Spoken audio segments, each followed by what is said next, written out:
সেদিন আমরা বন্ধুরা সকাল সকাল বেরিয়ে গেছিলাম পীরপুকুরের মেলার উদ্দেশ্যে, যেটা ছিল 700 বছরের একটা ঐতিহ্যবাহী মেলা।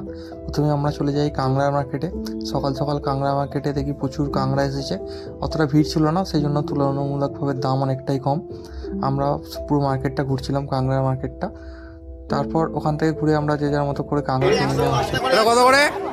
750 টাকা কেজি।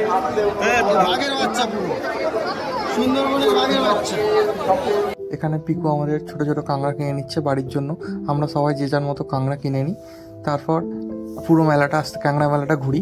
এখানে দেখতে পাই একটা বড় সাইজের কাংড়া, যেটা প্রায় 2500 টাকা কিলো বলছিল। 1.5 কিলো সাইজের কাংড়া, খুব বড় বড় কাঁকড়া।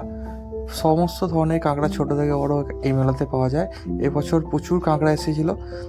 সেকেলে মানুষের সমস্ত ব্যবহারিক জিনিসপত্র এই মেলাতে পাওয়া যেত, সেই জন্য মানুষ মুখ চেয়ে বসে থাকতো এই মেলার জন্য।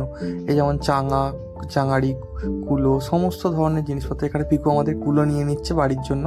সেখান থেকে বেরিয়ে আমরা মেলার আরেকটি নাম আলুর দমের মেলা, সেই বিখ্যাত আলুর দম আমরা খেয়ে নিচ্ছিলাম, যেটা 40 টাকা কিলো। এই আলুর দম আর মুড়ি এই মেলার একটা বিখ্যাত জিনিস। সেটা আমরা সবাই মিলে উপভোগ করছিলাম। খিদেও পেয়ে গেছিলো সবার, কারণ অনেকটাই বেলা হয়ে গেছিলো। তার সঙ্গে আমরা ডিম সেদ্ধ খেয়ে নিচ্ছিলাম। সেখান থেকে বেরিয়ে আমরা চলে আসি পাশের দোকানগুলোতে ঘুরতে। সেখানে দেখি এখানে ফল আনাজের দোকান একটি বসেছে।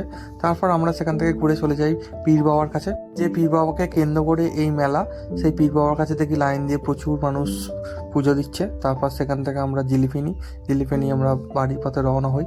তারপর আমরা এখান থেকে দেখতে পাই যে প্রচুর মানুষ লাইন দিয়ে জমির পথ ধরে আটন দিয়ে মেলার পথে আসছে।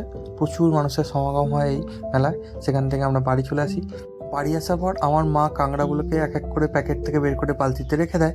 এইভাবে আমরা পুরো মেলাটা সম্পূর্ণ করি।